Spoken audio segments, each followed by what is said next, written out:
नमस्कार दोस्तों, सरकारी नौकरी चैनल में आप सभी का मैं हार्दिक स्वागत करता हूं। हम आज आपके लिए लेकर आए हैं इंडियन पोस्ट ऑफिस की तरफ से बहुत ही खास और शानदार वैकेंसी वाला ये प्रोग्राम। तो प्लीज़ वीडियो को ज़रूर देखते रहना ताकि सारी इन्फॉर्मेशन आप तक ज़रूर पहुंचती रहे। तो दोस्तों शुरू करते हैं।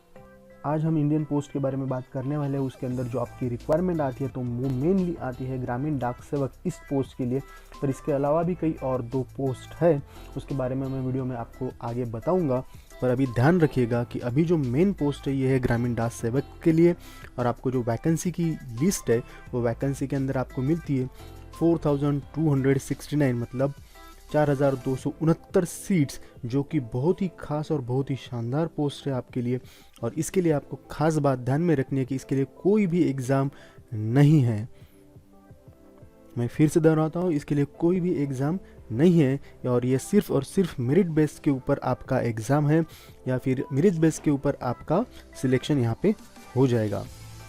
हम इम्पॉर्टेंट डेट्स की बात कर लेते दोस्तों, तो इसका जो रजिस्ट्रेशन और फी सबमिशन डेट है वो स्टार्टिंग होता है 21 दिसंबर से, और आपका एट लास्ट डेट है 20 जनवरी। ठीक है दोस्तों, मतलब आपको 1 महीना पूरा मिल जाता है फॉर्म फिलअप करने के लिए और फीस का सबमिशन करने के लिए। उसके बाद में आप फॉर्म को अप्लाई करना और फॉर्म को जो सबमिट करना है वो भी आपको 21 दिसंबर से लेके 20 जनवरी तक, मतलब 1 महीना आपको ये डेट मिल जाती है दोस्तों। अब हम पोस्ट की बात कर लेते हैं, तो देख लेना दोस्तों, यहाँ पे पोस्ट जो है वो ब्रांच पोस्ट मास्टर की है, उसके बाद में असिस्टेंट ब्रांच पोस्ट मास्टर की है, और उसके बाद में आता है मेनली जो होता है यहाँ पे डाक सेवक। तो ये जो नोटिफिकेशन निकला है एक्चुअली डाक सेवक के निकला है, बट कुछ सर्कल्स के अंदर या कुछ वैकेंसी के अंदर यहाँ पे ये 2 पोस्ट भी आपके लिए अवेलेबल है। जब आप डिटेल एडवर्टाइजमेंट चेक कर लोगे दोस्तों तो आपको समझ में आएगा कि किस पोस्ट के लिए आप ये फिलअप कर सकते हो। हम इनका वर्किंग क्राइटेरिया जो है वो देख लेते हैं कि ब्रांच पोस्ट मास्टर को क्या काम होता है। तो ब्रांच पोस्ट मास्टर का काम है दोस्तों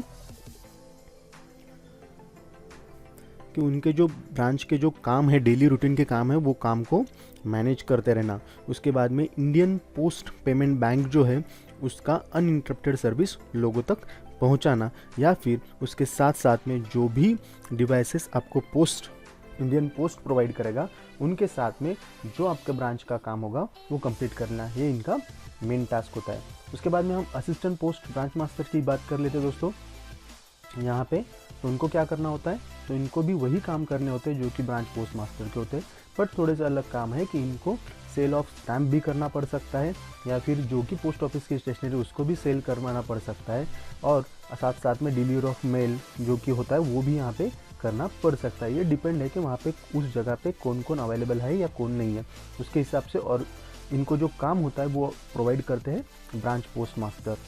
ठीक है दोस्तों, उसके बाद में मेनली हम डाक सेवक के लिए बात कर लेते हैं, जो कि आज का हमारा मेन टॉपिक है। तो डाक सेवक के अंदर आपको सेल ऑफ स्टैम्प करना पड़ सकता है, साथ साथ में स्टेशनरी को भी सेल करवाना पड़ सकता है। कन्वीनियंस और डिलीवरी जो है मेल का वो वहाँ तक आपको डोर स्टेप पे कस्टमर को देना पड़ सकता है, या फिर कोई भी एडिशनल टास्क जो कि पोस्ट मास्टर या सब पोस्ट मास्टर आपको बताएगा वो आपको यहाँ पे करना पड़ सकता है। दोस्तों हम वैकेंसी की बात कर ले तो मेनली ये जो नोटिफिकेशन निकला है दोस्तों ये गुजरात सर्कल के लिए और कर्नाटक सर्कल के लिए निकला है। यहाँ पे मैंने कास्ट वाइज आपको वैकेंसी की लिस्ट दी है। एक्चुअल में यहाँ पे 1826 ये जो है गुजरात वैकेंसी के लिए यहाँ पे हमारे पास में है। उसके बाद में कर्नाटक जो है वहाँ पे हमको 2443 इतनी सीट्स है। हम यहाँ पे एक बार देख लेते दोस्तों। इकोनॉमिकल वीकर सेक्शन के लिए 201, फिर ओबीसी के लिए 412, पीडब्ल्यूडी ए मतलब handicapped A B C D जो है उनके लिए ये जो क्वालिफिकेशन है वो वाला, एससी के लिए 63, एसटी के लिए 268, और अनरिजर्व मतलब जनरल कैटेगरी की जो आते हैं उनको 838। इतना बड़ा वैकेंसी लिस्ट है दोस्तों। हम कर्नाटक की बात कर लेते हैं दोस्तों। यहाँ पे ईडब्ल्यूएस के लिए आपको 266, ओबीसी के लिए 605, फिर हैंडीकैप्ड के लिए यहाँ पे इतने सारे, फिर एससी के लिए 322, एसटी के लिए 147, और अनरिजर्व्ड जो है मतलब जनरल कैटेगरी उनके लिए 1027। इतनी नंबर ऑफ पोस्ट यहाँ पे आपके पास अवेलेबल है जो कि आप फिलअप कर सकते हो दोस्तों। हम एलिजिबिलिटी की बात कर लेते हैं दोस्तों। यहाँ पे आपको क्या एलिजिबिलिटी क्राइटेरिया है वो हम चेक कर लेते हैं। यहाँ पे आपने 10th सर्टिफिकेशन कंप्लीट होना चाहिए आपके पास में, मतलब आपका 10th जो एजुकेशनल है वो कंप्लीट होना चाहिए। उसके साथ साथ में आपको 10th में मैथमेटिक्स ये सब्जेक्ट होना चाहिए। जो भी आपका लोकल लैंग्वेज है वहाँ का, वो लोकल लैंग्वेज आपके पास में उस एग्ज़ाम के लिए अंदर होना चाहिए। और साथ साथ में आपको इंग्लिश लैंग्वेज भी आनी चाहिए दोस्तों, मतलब ये तीनों भी सब्जेक्ट आपके पास में होने चाहिए। मैं फिर से एक बार दोहराता हूँ, आपके पास 10th सर्टिफिकेशन क्वालिफिकेशन होना चाहिए। उसके अंदर आपको मैथमेटिक्स सब्जेक्ट, एक लोकल लैंग्वेज का सब्जेक्ट और एक इंग्लिश सब्जेक्ट, ये तीनों भी सब्जेक्ट वहाँ पे अगर आपको पास में है तो ही आप इस पोस्ट के लिए एलिजिबल हो दोस्तों। हम एज की बात कर लेते हैं तो 40 to 80 ईयर्स इसका जो एज लिमिट है। इसके साथ साथ में SC/ST कैटेगरी के लिए और जो उनके एक्सटेंशन है वो अपर एज लिमिट पे आपको मिल जाएंगे। हम पे स्केल की बात करते हैं दोस्तों, तो जो ब्रांच पोस्ट मास्टर है उसके लिए आपको 12,000 फॉर 4 आवर्स मिलते हैं और 14,500 मतलब 14,500 रुपये आपको 5 आवर्स के लिए मिल जाते हैं दोस्तों। और असिस्टेंट ब्रांच मैनेजर और डाक सेवक के लिए आपको 10,000 का पेमेंट और 12,000 का पेमेंट फॉर 5 आवर्स मिल जाते हैं। हम एप्लीकेशन फ़ीस की बात कर लेते हैं यहाँ पे, तो unreserved category that is general category, OBC, EWS male और ट्रांसजेंडर जो भी मेन है उनके लिए आपको 100 रुपीज़ फ़ीस आपको पे करना है।